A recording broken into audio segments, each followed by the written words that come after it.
Hey guys, Michelle here of Michelle Beckner Family Wellness. Welcome to the Happy Mama Healthy Baby live show, episode 6. Happy Friday. I always say this, but I'll try to keep it quick. I've got a afternoon full of laundry and cleaning the kitchen and cooking dinner ahead of me. Today we're talking about milk and dairy products, and if it's actually, isn't it funny how, like, if you're ever on a swivelly chair, like, you always just have to swivel in it. And if they're actually necessary to get the calcium you need. So I know I talk a lot with moms that are going dairy free because their baby has a dairy allergy, so this is totally relevant to you, to make sure that you get enough calcium, and then also going forward, once you start weaning, how to make sure your baby, even like once you start solids, making sure your baby's getting enough calcium if they're not drinking milk or any other dairy products. But also, even if you're not dairy free, I really, really encourage you to listen to what I have to say, because hopefully you'll learn something. I really don't recommend drinking milk in general, especially not like the 2 to 3 cups of milk that we've all kind of been led to believe that we need for strong bones. So this is like a pretty, even probably maybe kind of controversial topic. It's a very, what's the word?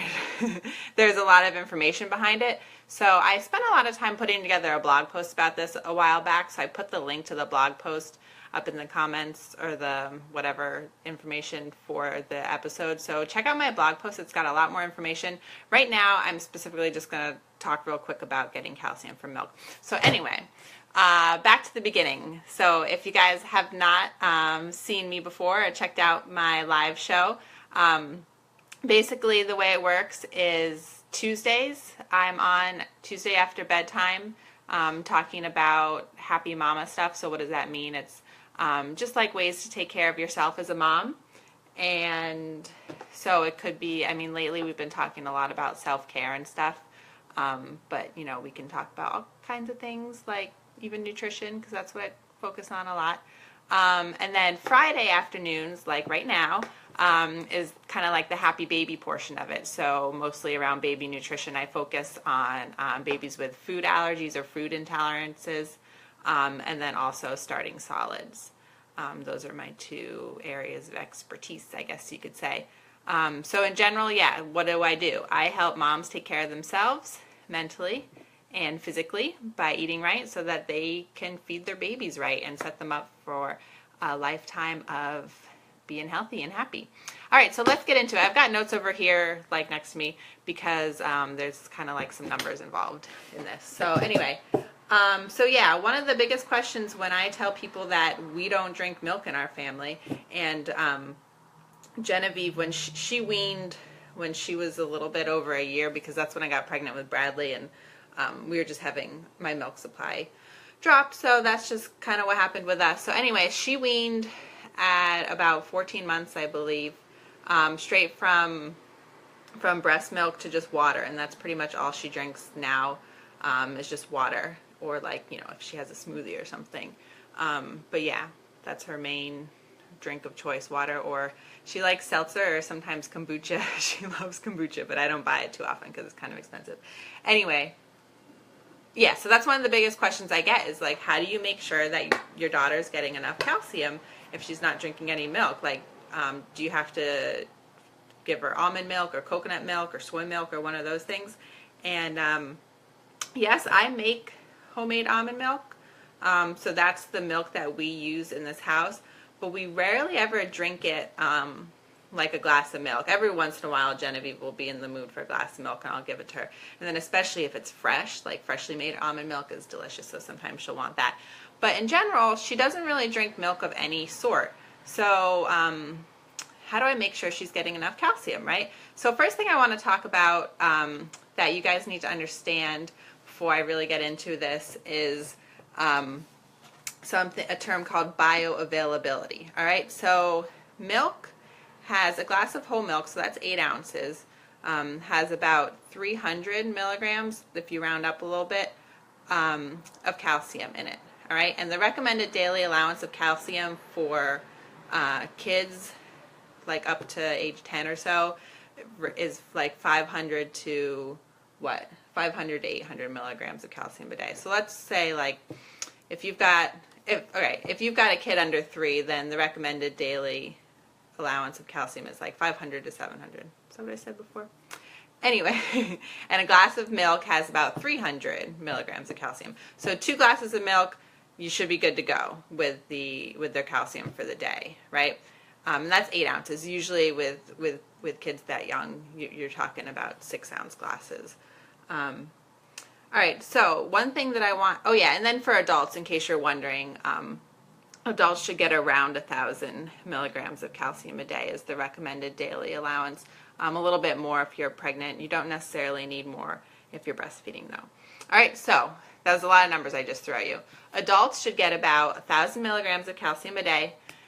Children under 3 should get about 500 to 700 milligrams of calcium a day, and that's like the RDAs, like the government decided upon daily allowances, all right? And that's in the U.S. Actually, every country like has their own daily allowance, which is kind of interesting.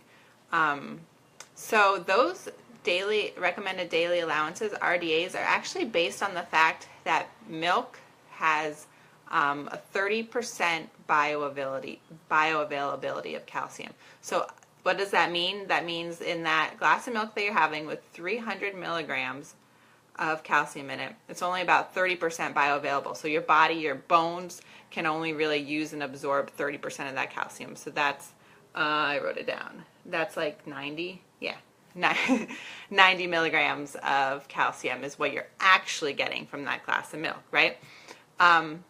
So that's important because if you look at other foods that are high in calcium, some might be a little bit higher than milk, and then a lot of them actually aren't higher than milk if they're non-dairy sources of calcium. But what you really need to pay attention to is the bioavailability of the calcium in that food. So you can spend like forever Googling different bioavailability charts, and they vary here and there. So you don't have to pay too close attention to the numbers, but I just want you to, I guess, realize milk's about 30, like most dairy products are about 30% bioavailability. Veggies, green leafy veggies and broccoli and stuff, a lot of them are closer to like 50% bioavailable. So what does that mean? That means if you're just looking at the calcium content of like a cup of steamed kale or something, which I don't know what it is off the top of my head, and comparing it to the calcium content of milk, you can't really compare it 1-to-1 because the, what was I saying, kale is closer to around 50% bioavailability. I hope that's making sense to everybody. Give me some thumbs up if you understand. So again, I don't want you to pay too close attention to the numbers. I'm just kind of saying this so that you can feel more comfortable knowing that, like, yeah, maybe it looks like these veggies and other non-dairy sources of calcium have less calcium, but that's not the only thing that's playing a role here. All right, there's different things that make the calcium more usable by your body. So yeah, I hope that all made sense.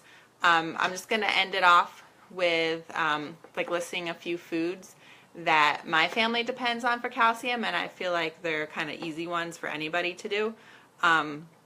So there's green leafy vegetables, which aren't necessarily the easiest thing for kids, but you can find different ways to give it to get them to eat them. Smoothies are great.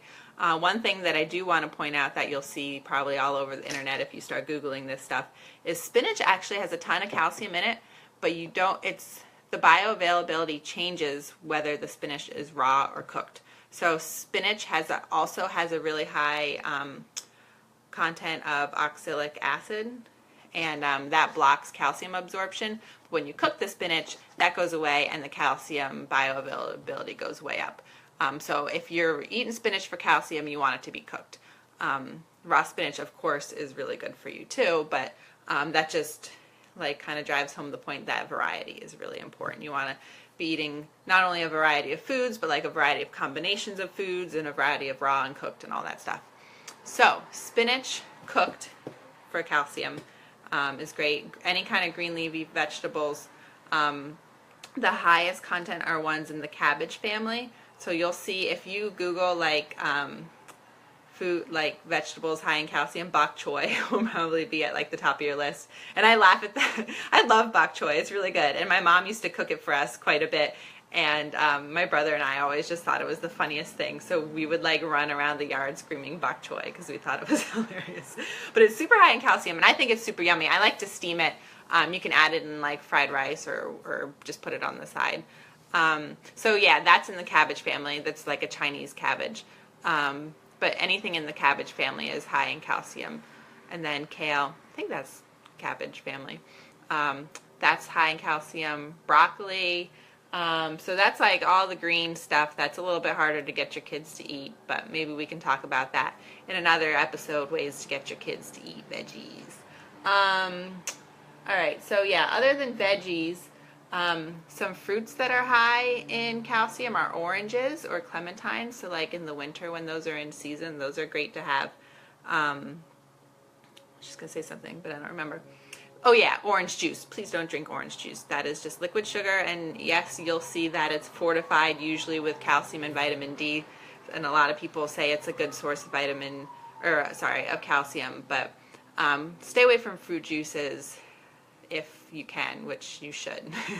Please, it shouldn't be that hard. Fruit juice is just liquid sugar. If you want some fruit, eat the whole fruit, or a smoothie where you put the whole, like you can peel a clementine or peel an orange and throw that in a smoothie with some greens and you're good to go. Some other things that are high in calcium, and this is just a list that I made that my family eats, so it's like a little bit more normal stuff, I guess you could say. Beans, we eat a lot of beans in our family. They're like super high in fiber, actually really pretty high in calcium, and they've got like a good source of non-meat protein. So beans are great. If you're paleo, then they're not great, I guess. Paleo don't eat beans, and they have their whole reasoning why they're not good for you. But we like beans. They work well for us. And then especially white beans, any kind of white beans. So like cannellini or navy beans or I guess chickpeas too probably. Those are like the highest calcium content for beans. So those are great. And kids seem to like beans. And then even with babies, as long as you can smash between your finger, like chickpeas are a little bit harder, but any other kind of bean, I would say just smash it a little bit to kind of break through the skin, and then they can pick it up with their fingers and eat it, and they usually like them. And like bigger ones, like the Great Northern, those are white, or cannellini again, or like kidney beans, like the bigger ones are easier for the younger babies to pick up. So those are great. Surprise, surprise, if you didn't know this, give me some thumbs up, or like, I don't know, is there like the surprise face? You can do that if you didn't know. Oats are actually like really, really pretty high in calcium, so oatmeal is super. Genevieve eats at least like a half a cup of oatmeal made with almond milk and maybe like some yogurt for breakfast almost every day. Like most of the time she'll wake up and be like, I want my oatmeal. So we just have like an everlasting container of overnight oats in our fridge all the time. So oats made with some almond milk or nut milk, super, super good source of calcium and plenty of other good things for you too. Oh yeah, almonds. So I've been talking about almond milk. Almonds, well, any nuts or seeds are a really great source of calcium. Almonds are like the highest source of calcium as far as I know. So yeah, nuts and seeds obviously are a little bit harder with babies, but you could always like grind them up into a fine powder and like sprinkle them on food. Put some raw nuts in a smoothie and, make sure it gets blended up real good so there's no chunks or whatever. And then nut butters, as long as you don't give big globs that they could choke on, like spread it nice and thin on a piece of toast. Or I like to mix nut butters in yogurt for Bradley. He really likes that as long as it's has no added sugar in it. So, all right, nuts and seeds, and that includes like quinoa is actually a seed, chia seeds, flax seeds, those kind of seeds too. And what else? Eggs are pretty high. I mean, they're not super, but they've got a good amount of calcium in them, and we eat tons of eggs in our family, so that's an easy way to get a couple more milligrams of calcium. And then fish like salmon is really, really high in calcium, and then really the best fish source of calcium is sardines, like those little tinned sardines, because you eat the bones and everything. So I don't know if any of you guys have tried sardines, but yeah, the bones are like soft enough that you just mash it up and you can eat it. I went through a kick a couple months ago where I was like really trying to get sardines into my diet because they have not only super high calcium, but they've got like great source of vitamin D and all kinds of good stuff for you. But I just couldn't really get into them too much. I love tuna and I love tuna sandwiches, but the sardines were just a little too strong. So I don't know, maybe I'll try it again later this year. It was one of my goals for this year was to eat more sardines, so I tried. So yeah, that's my list of things, just kind of common things that we use in our house to make sure we get our calcium. So I'll say it again real quick. Again, check out my blog post. I have a link to it. It's got a ton more information about milk and why it's not necessarily super good for you, about calcium and bioavailability. And it also has a list of foods that are high in calcium that we use, which again, I'll list real quick. So leafy greens, spinach if it's cooked, the cabbage family is great. Oranges are super good for calcium. Beans, especially any kind of white bean. Oats, make sure you get like the old-fashioned oats, not the quick oats. Anything that's less processed. So like the least processed oats are like the steel cut oats, and then next, it goes by how long it takes to cook, right? So the steel cut oats take a long time to cook, then the old fashioned, then the quick cooking, then the instant or whatever. You want to be as little processed as possible. So steel cut or old fashioned. Sorry, that was a little tangent. But anyway, oats are a good source of calcium. Nuts and seeds, especially almonds, are super good. And if you guys want to know, so I make my own almond milk. I do it about once a week. So let me know in the comments if you'd be interested for me to do like a little blog post about it, or maybe like make a little video tutorial of how I make almond milk. It's super easy and super cheap, especially compared to almond milk that you buy at the store. It's really cheap, and it doesn't have any of those like nasty thickeners or fillers or anything like that. It's just straight almonds. So that's awesome. And then I don't know if I said broccoli, but you know, that's another one of those green veggies that are good.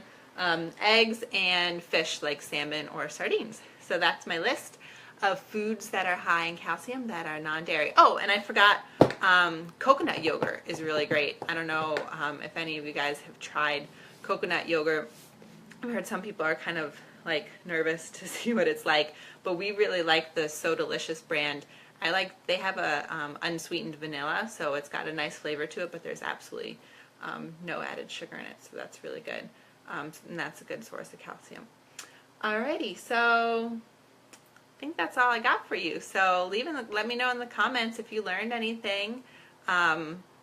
Just if you are drinking a lot of milk, or if your kid's drinking a lot of milk, I really recommend at least making baby steps, cutting back on the milk, or looking at like if you're not drinking organic milk, make a step towards organic, or even looking into raw milk. But I talk about all that stuff in my blog post. So yeah, take a look. I hope you find it interesting. I hope you learn something, and I hope all of this just at least gets you a little bit curious about looking into what it is you are eating or you are feeding your kids. So all right, well everybody have a great sunny weekend. Happy June. It'll be summer before we know it. And I'll see you guys back here on next Tuesday night. Bye.